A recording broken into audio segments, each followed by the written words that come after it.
following is an exclusive presentation of Jessup Broadcasting, the sports leader in Southeast Georgia. World famous. The world famous Butch and Bob Show. It is now time for the world-famous Butch and Bob Show right here on WIFO. 4 minutes after 8 o'clock, and with us from the Dome this morning, the State Representative Bill Werkheiser. Bob, take it away. Good morning, Bill. How you doing today? Good morning. How y'all doing? Doing great. It's Sunny Die Day. Is that correct? Day we've been looking forward to. There you go. To explain what that is for those that listen and have no idea. Yeah, so Sunny Die is I think I know is either a Latin or Greek word for there's no day after. And so it's the last legislative day of the year. Constitutionally, we are required to be in session up to 40 days. We don't have to be here 40 days. We could stop at 35. I don't know that that's ever happened, but we cannot go beyond 40 days without calling a special session, which we will do here in a few months to do redistricting. So we'll be back up here October, November. But today's the last day. And the only other constitutional thing we're required to do is to pass a budget. And a little bit unusual that we have not had the budget yet. We'll obviously get it today, but they've been working pretty long hours. I talked to Senator Chiller the other night. He called me on the way home from the Capitol at 11:30 at night. So they've been burning the midnight hour to get it done. So that's where we're at there. Well, the great news is the session is almost over. You know, looking back when you first began, there was all kinds of questions with the COVID, whether or not the session was going to be able to be seen all the way through its entirety. And here we are near the close. So that's the good news. A lot to talk about. You know, mention the budget again. That's something that you have to do. When do you think that budget vote will take place? Late this evening or early this afternoon? Or when do you think you'll see it? My guess is sometime after lunch, hopefully close to dinner time. So basically, and there won't be significant changes. After the Senate gets through with it, it goes through all the sub-appropriations meetings with the Senate after the House gets through with it. And then and so there'll be some differences. And so there'll be a conference committee with leadership of 3 House members and 3 Senate members. And so they're just hashing out the differences. And a lot of it is not that they're disagreeing. So with this new stimulus package with the feds, they're going to dump about $4.5 billion into the budget. And so that put a new wrinkle. It's funny, it's the opposite problem they had last year when COVID hit and we had to take out $2.6 billion. So this will be a little created a wrinkle, but it does certainly helps our school systems because that's where a lot of the money is going to end up going. So that's the things that they're hashing through right now. Well, today on the news we had, like I said, it is the final day, but still talking about going to either standard time or daylight savings time, full-fledged. Senate Bill 100, which could eventually switch Georgia to year-round daylight savings time, passed yesterday in the Senate by a vote of 114 to. I'm trying to find my notes here. Yeah, not 114 because they don't have 56 of them. It passed almost unanimous. There was 111 to 48. There it is. 111 to 48 was the vote. Yeah, so I'm second signer on that bill on the House version, which I think is the better version. So the House version takes us going to daylight standard time year round, which gives you more time in the afternoon. And that's what close to 80% when polled people want. People want more daylight in the end of the day. There is one negative, and that is during certain times of the year, and it happens to be when school's in session, kids would be getting on the school bus in the dark. And so for you early birds, like like Butch that like to get up early and go to bed early, they probably want standard. And so the Senate version took us the standard version year round, which we can do. The daylight savings time we cannot do without congressional authorization. And so we're pushing our legislators to allow us to do that. And almost every state other than Alabama around us has already done that. And so we're just sitting on that. And I'm sure Alabama will, because there would be a 2-hour time difference half the year if Alabama were to go back and forth and we were to go to one. So now it goes back to the Senate with 1 day left. Do you think it's going to pass into law, or do you think it's just going to be something that just falls by the wayside? No, all it's got to do is it's passed both chambers now. So, and you know what's funny? The games, the Senate took West Cantrell and our standard time bill and stripped it and put their language in and passed it, sent it back. So then we took their Senate bill, stripped it, put our language in. But we've come to an agreement. The Senate has seen the error of their ways, and that daylight saving time is the way to go. About House Bill 479, repealed the Georgia Citizens Arrest Law. Is that going to be law? Yes. That was a governor's priority carried by one of his floor leaders. And really the Senate just made one change that we felt like, and we see it as a friendly amendment, so all we've got to do is agree to it today. All right, so the House votes today, right? So the Senate's already approved it 52-1, so the House votes today. Yeah. So all we got to do is agree. If either chamber agrees to the other bill with no changes, it just goes to the governor's desk. But that kind of rarely happens. So they made one change. They made an amendment to where the example they gave, because we got to be careful when you're dealing with other people's property. But we felt like it was covered under the other statute anyway. But it was regarding if you saw a commission of crime, whether you could detain someone or not. But the bill basically, really the only thing it does is it takes away your ability to detain someone that's not your own property. And the reason we feel that's important is because, when this bill has been around close to 200 years, law enforcement was on horseback, and there was no telephones. Now, law enforcement should be less than a minute or two away. And so when you start arming citizens over stuff that they may or may not know what's happening, just because a guy's carrying a TV out of your neighbor's house, he might have bought that on Craigslist the day before. You don't know that. And so the easiest thing to do is just call 911 and let law enforcement deal with it. And just joining us, State Representative Bill Werkheiser on the phone with us. Wednesdays with Werkheiser. Again, legislature just mentioned wine and dine. When you look back, what are going to be the highlights? What are you going to be most proud of? Also, I think the budget for sure, because I know that's an easy, simple answer, but I really do, because it shows where your priorities are. Well, the broadband is going to be big, once the budget's approved for this area. I mean, that's something you talked about during the legislative breakfast. $30 million. Right, so that's going to help this area. We talked to Blake yesterday about that. So what else is in the budget that helps our area? Well, it's going to help everybody. One of the things we just passed Monday is all 250,000 state employees will now get 3 weeks paid parental leave for the adoption or placement of a foster child. So it's been a priority to try to encourage people to help these kids. We've got about approximately 15,000 kids in the foster system to help them. So that's a big deal. Another thing we passed Monday was a creation of a tracking system for rape kits from the very beginning.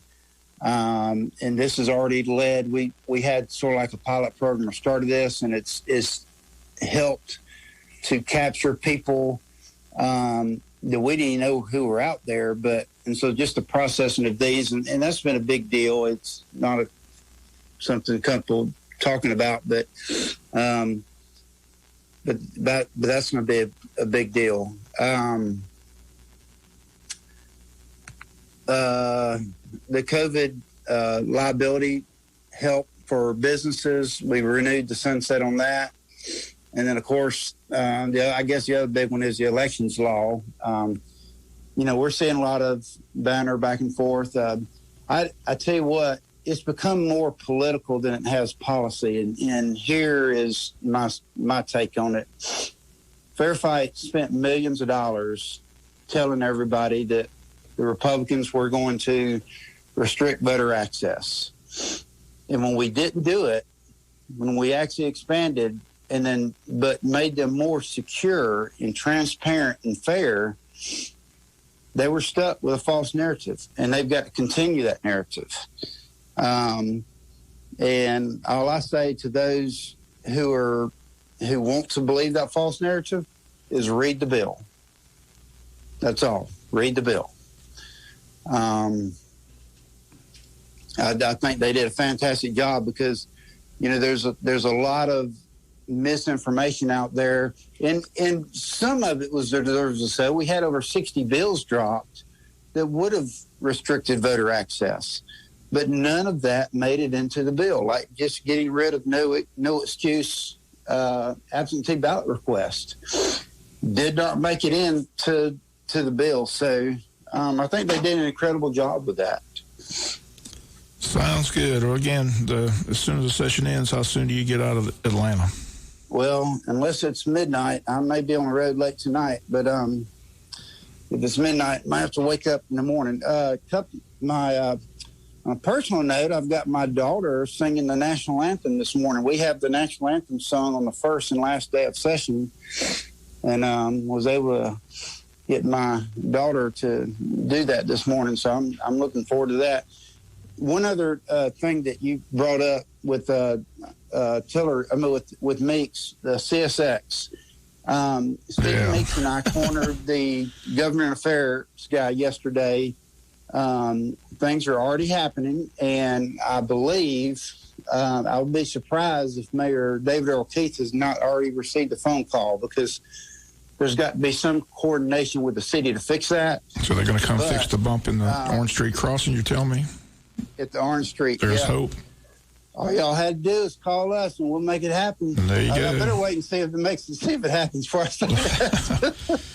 It might be the first time it's ever happened, but like I said, we've had all kinds of issues with them. They said they're going to clean up that area. There's still that stuff still on the railroad tracks. I mean, just it's like beating your head up against the wall. So maybe y'all can twist some arms and get them down here and do what they said they're going to do in the first place. But we do appreciate you reaching out to us. And hold us accountable to that. If they don't, we'll stay on them. Sounds good. Well, again, Bill, we just want to thank you again for taking time out on your Wednesdays with Werkheiser. Again, our listeners enjoy hearing from our local representation. And again, you're always accessible. You give your phone number, email. I know you hear from a lot of constituents. So we look forward to having you in the studio when you get back. Look forward to the post-legislative luncheon that the chamber will set up shortly. Have y'all back to recap what all took place up at the session. But again, the governor had a lot of initiatives. They said Blake's done a lot of good work on the budget. So I'm sure the budget will be approved, because that has to be approved before y'all leave. So it should be interesting to see how the reaction is after the session is over and see what the reviews are from everybody. Well, I appreciate y'all having me each week. It's a great way to connect with listeners. It's a great service that y'all provide, so I appreciate y'all letting us do it. Okay, well, stay safe and have a safe trip back from Atlanta. Well, before you get away, your daughter, how old your daughter is singing the national anthem? 32. 32. So she sings all the time, or is this something? Well, she sang a lot more when she was younger. Now she's got 2 kids, so she leads. She helps with leading music at church worship. So very talented, both singing and playing the piano. So she got none of her skills from her dad. Okay. Well, again, happy Easter, and again, have a safe trip back from Atlanta. Okay, thanks. All right, thank you, Bill. 19 minutes after 8 o'clock, Big Dog Country Radio, WIFO, 105.5 FM in Jessup. More of the world-famous Butch and Bob Show in a moment. Hello, this is your Congressman, Buddy Carter. I've always said we can endure anything as long as we can see the light at the end of the tunnel. Thankfully, the light at the end of the tunnel for the coronavirus pandemic is here. With the help and support of the federal government through Operation Warp Speed, safe and effective COVID-19 vaccines were brought to market in less than a year. I'm so confident in the safety and effectiveness of these vaccines that I participated in a clinical trial for the vaccine myself. But we can only defeat this virus if we continue to work together by wearing a mask, washing our hands, social distancing, and receiving the vaccine when it's your turn. America has been tested time and time again, yet we always come out on the other end stronger. I have no doubt that this pandemic will be no different. We will beat this virus, and we will be stronger together because of it. For information about the COVID-19 vaccine, contact your local Board of Health or visit buddycarter.house.gov/coronavirus. This message was paid for by official funds authorized by the U.S. House of Representatives. Stay safe, and I look forward to seeing you soon. The first Doctor's Day observance was March 30th, 1933 in Winder, Georgia. The idea came from Eudora Brown Almond, wife of Dr. Charles Almond. March 30 was the anniversary of the first use of general anesthetic in surgery, which was used in a procedure by Dr. Crawford Long of Jefferson, Georgia. Georgia's Barrow County Medical Society Auxiliary proclaimed the day Doctor's Day.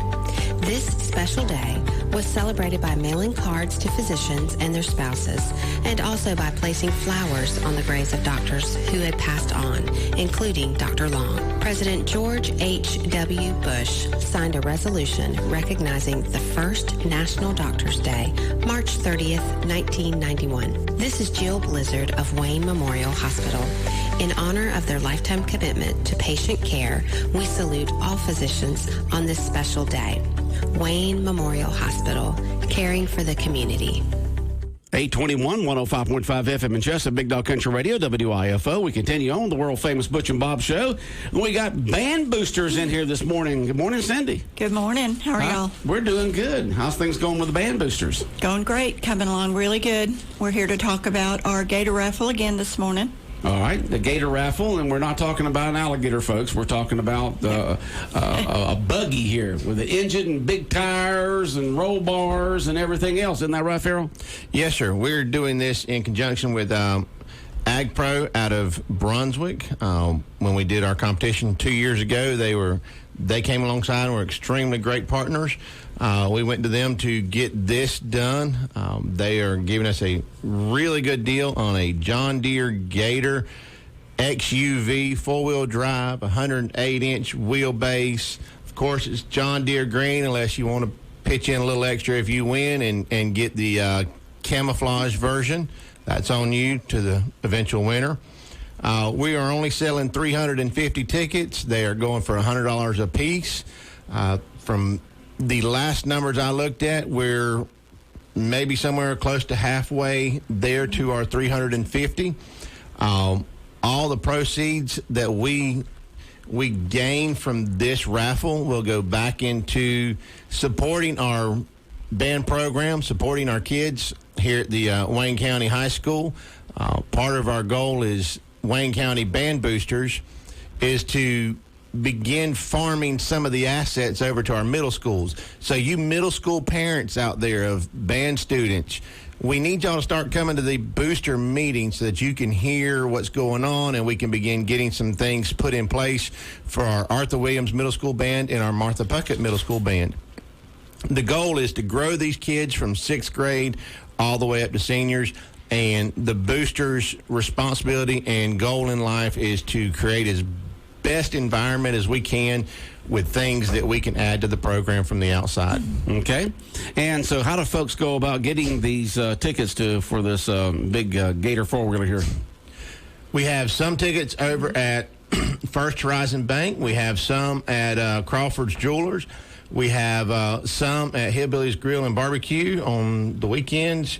We have each of us in the booster board have some. We have some of our parents in the boosters have one. If you would like a ticket, please either message us on Facebook, drop a note on Facebook, call me at 912-294-5947. I will either run you down and get you a ticket, or someone here around town will schedule a time to meet with you and give you a ticket once you give us your $100 bill. Well, once again, you mentioned the fact there's only 350 tickets are going to be sold, so the odds of winning is a lot better than just about anything else out there. And people say $100. Well, you can split it with someone else and do $50 each, or three other people and do $25 each, however you want to do it there, and go from there to have a chance to win this. But put in that $100, help the band out. And it's been a while since the band's been able to do things as a fundraiser, and this is going to be a great way for them to raise funds to help the band members out. And the drawing is going to be held on what day again? May 4th. It's going to be done at our May meeting. We're either going to have the Sheriff Mosley or Chief Deputy Mike Hargroves, one of those two gentlemen. I guess maybe that's the right word to use for those two guys, gentlemen. One of those two guys, sorry about that, Mike. Yes, it is, Farrell. One of those two guys is going to stop by and pull the ticket so that none of us in the boosters reach our little hands into that basket and pull out a ticket. Okay. Those two guys, Mike voluntold the sheriff, but Mike will probably end up coming by and do it. We'll take either one of them. Okay, we're easy. All right. Sounds good. Cindy, anything else you want to add? Just a couple of things. I'll also have these tickets at my new business downtown called My Daughter and Me. It's at 166 North Macon Street. I'll have tickets there also. And that's located where? In Jessup on North Macon, 166 North Macon in downtown Jessup. That's My right. Daughter and Me, and your hours there My are? Daughter and Me are 10 to 2 and 4 to 7 this week. And next week we have our opening actually on April the 6th. We're open from 10 to 6 Tuesday through Saturday. And what kind of business is this? So this is a ladies and girls consignment shop. Okay. Thank you for letting me put a plug in for my new business. Right. Come see us down there. People can call me. My number's 912-266-7377. So you can call me if you need a ticket. I'll bring it to you if I have to. And just to tag on to what Farrell said, it's very important that we have community support for our band program. This fundraiser is going to be huge. Looking forward to our competition in November, and more details about that to come. I think it's November the 4th. November 6th. November 6th is our band competition. We didn't have it last year, but we did have it year before last. Brought a lot of people to Wayne County. A lot of bands came to participate and compete. And so this fundraiser is huge for that, but community support is also huge for that. Our next booster meeting is April the 13th at 6 o'clock at the band room. And so the community is invited to attend. Our middle school band parents, up and coming freshmen, we need you there. We need your help to pull this thing off. Okay, well, sounds good. Glad to see the band's back active, doing a lot of things now. And so anything planned with the band between now and the end of the school year? We have a concert on May 13th. We have our year-end band banquet on May 14th. We have the middle schools are both doing their band concerts. I don't have those days in front of me, but it's going to be somewhere around those in May. May's always a busy month. And if you are a parent of a band student, of a senior band student, Mr. McGee has the scholarship applications for our students, because the band does 2 scholarships every year for $1,000 each. We do one scholarship that goes to a senior going forward in the music education side, and then the other $1,000 scholarship is for a top performing student in band. We have a selection committee that goes through and reviews those applications, and it's $1,000. That this day and age, that buys a couple of books at college, probably not very many.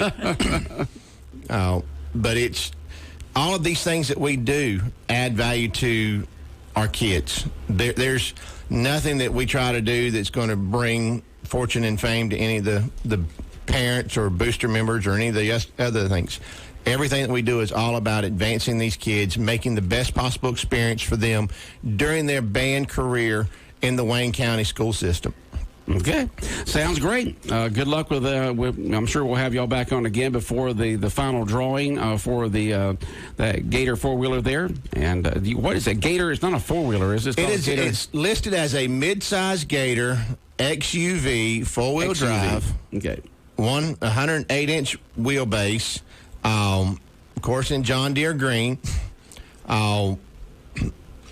The vehicle has already been ordered, so hopefully it'll be here by the time the drawing arrives. Okay.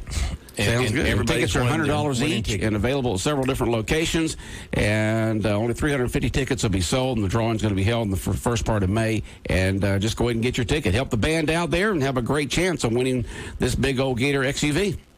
Thank you, gentlemen, for letting us be on here today, and thank you for all the years of support that y'all have given the Wayne County Band Program. Absolutely.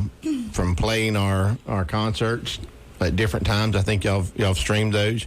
So thank you for the support y'all have given the Wayne County Band Bob, Program. anything for the Cindy or Vera? I just want to, they need to do assistant band director because it's all the assistant band director went to middle school. So they picked a new assistant band director yet. I know whenever I last talked to Mr. McGee, they were still doing the interviews.